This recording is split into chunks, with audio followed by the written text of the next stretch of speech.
Thank you.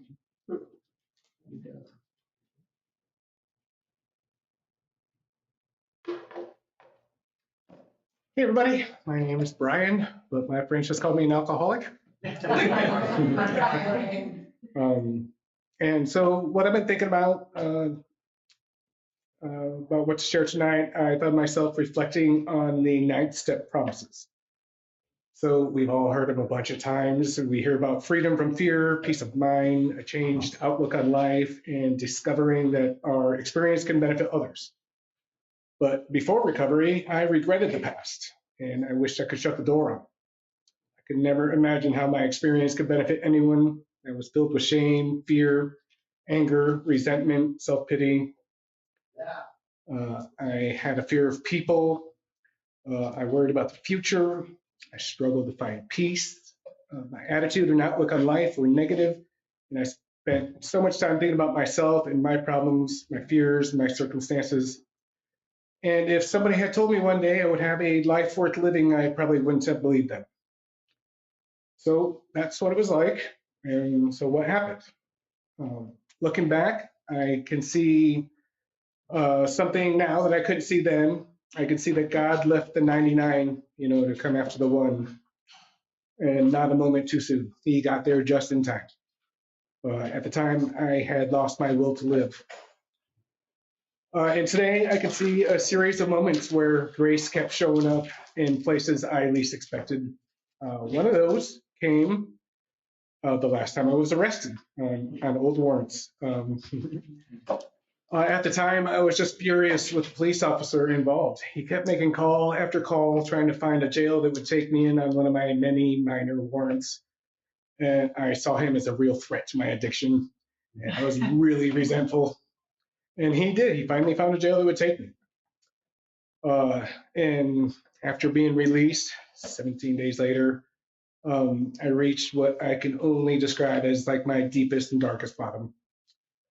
I had felt hopeless, defeated, and I found myself on my way to the light rail station in Angle Lake with the intention of jumping in front of one of the trains. But another moment happened there.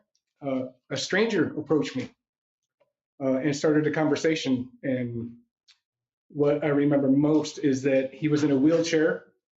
And at this time, I was so wrapped up in my own suffering, that's all I could really see. But here was a man facing challenges I knew nothing about, and he was the one reaching out to me. He was the one showing kindness and compassion. He offered to buy my ticket. I have no idea what he said or what we talked about, but I remember what he was like. Just really calm, he had this serenity about him, a peace about it. And it was so important because he saw me and engaged with me at that moment. And looking back now, I realized what he was showing me, I wouldn't understand until years later, but that's exactly what recovery looks like, right? Our lives don't become perfect or free from challenges, but we can still know serenity, we can know peace, we can find willingness to reach out to another suffering person. And that's what I see in AA every day. So I got on the train and I said a simple prayer. I said, God, please help me turn my life around. And about 20 minutes later, as the train approached the Beacon Hill station, I woke up with a jolt and a thought came to mind crystal clear: go to the VA hospital, ask for help. And that decision, it changed the course of my life. Still being a very self-centered person, I thought, I did it, I found God. Today, I understand it a little differently, and I'm so grateful that God found me in that moment. And now, looking back, I can see He's been with me all along. Otherwise, I would not be here. So, I got to AA, and AA helped me stay sober long enough to get a sponsor and start working the steps. And during that time, I also began showing up and dealing with the wreckage of my past. One of those responsibilities was resolving these old court cases, 11 of them. And I was able to see that police officer again. I was so angry with him. I blamed him. I thought he made my life so much harder. But By the time I was resolving this case in court, I saw things really differently. That man, he worked incredibly hard to get me the help that he saw I needed, and I cried in the courtroom. Yeah, when I thanked him, honestly, from the bottom of my heart, from my heart. So for me, recovery began when I started doing the work. It was during my fourth and fifth steps that something changed. I didn't do a perfect inventory or turn into a saint, but for the first time probably in my life, I became regularly honest, and that honesty opened a door. I began developing a relationship with a higher power, and as my spirituality expanded, my life expanded with it. And one door led to another, and pretty soon I returned to school and discovered a passion for helping others. Today, I stand before you as a graduating student with a bachelor's of social work from the University of Washington, and I've been accepted into an advanced standing MSW program that begins later this summer. And if you would have told the man standing on that training platform this would be his life, there is no way I would ever believe you. What's interesting is that the bigger my life becomes, the more dependent I become on God.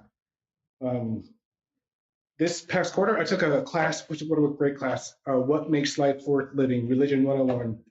And we spent months exploring meaning, purpose, community, spirituality, suffering, resilience, human connection. And what struck me was that although people approached the question from many different directions, they often arrived at remarkably similar conclusions. And the whole time I'm thinking to myself, AA's been teaching me this stuff for 3.5 years now. AA speaks of the three legacies: recovery, unity, and service. And recovery gave me freedom from alcohol and a relationship with God. Unity gave me community and a place where I belong. Service gave me purpose and a way to be useful to others. Again and again, whether the speaker was a physician, psychologist, philosopher, researcher, clergy member, or person in recovery, the message sounded remarkably similar.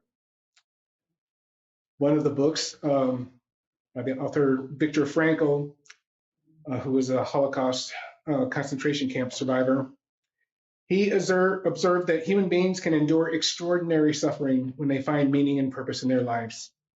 And that resonated deeply with me because recovery gave me a reason to keep going when I had lost hope. Layman Kesey wrote about the ways isolation and disconnection slowly diminish our lives. And that reminded me of how alcoholism cut me off from other people and how fellowship became an essential part of my recovery. And Paul Kalanithi, he faced a terminal illness as a surgery resident right out of college. And and so his reflection on how love, relationships, and human connection became even more important when he just discovered life was finite. It helped me appreciate how much people in my life matter today. So, and then we also spent time talking about vocation, not simply what we do for a living, but what we feel called to do with our lives. As someone preparing to enter the Masters of Social Work program, I found myself reflecting on service, purpose, and what it means to help others. So different books, different experiences, similar destinations. Isolation is dangerous, connection is healing, purpose matters, helping others helps us, and a relationship with something greater than ourselves can transform the way we experience life. And for me, those are no longer theories. That's my lived experience. One author described two sides of human nature, Adam 1 and Adam 2. Adam is concerned with what he calls resume virtues, while Adam 2 is concerned with eulogy virtues. And for most of my life, Adam 1 was in charge and was seeking achievement, recognition, control, self-sufficiency. I thought if I could accomplish enough, become enough, or achieve enough, then I would finally be okay. Recovery taught me something different. The problem wasn't Adam 1. It's just that I put Adam 1 on a seat where he never was meant to be, on a pedestal. So when I admitted I was powerless and came to believe in a power greater than myself, That's when healing started.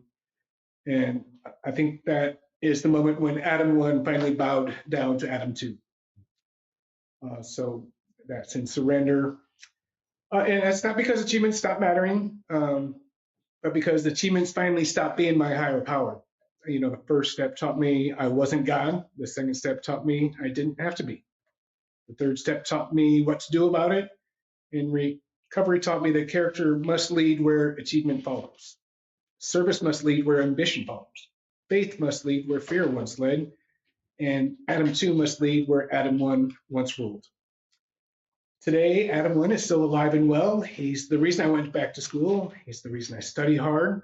He's the reason I'm standing here as a graduating social work student. But today, Adam 1 works for Adam 2. Today, the resume serves the eulogy. Looking back, I can't tell you what degrees that man at the light rail station had. I can't tell you what his resume looked like. But I can tell you what he was like. He was kind and compassionate. He had serenity and he had peace. And on one of the worst days of my life, that mattered more than anything else. So what's it like now? Today, when I look at the ninth step promises, I don't see a list of rewards. I see a description of what happens when life begins to move from fear towards faith, from isolation towards connection, and from self-centeredness towards service. Today, I don't regret the past, and I can see how my experience benefits others. Fear no longer runs my life. My whole attitude and outlook upon life have changed. I have purpose, I have community, I have a relationship with God, I have a life worth living. And if someone were to ask me what makes life worth living, my answer is simple. It's a connection with God, a sense of community, and meaning and purpose when I am in service to other people. The greatest gift AA gave me was not stopping drinking. It taught me why life is worth living in the first place. So thank you for letting me be of service tonight. Thank you all for showing up and being part of my recovery.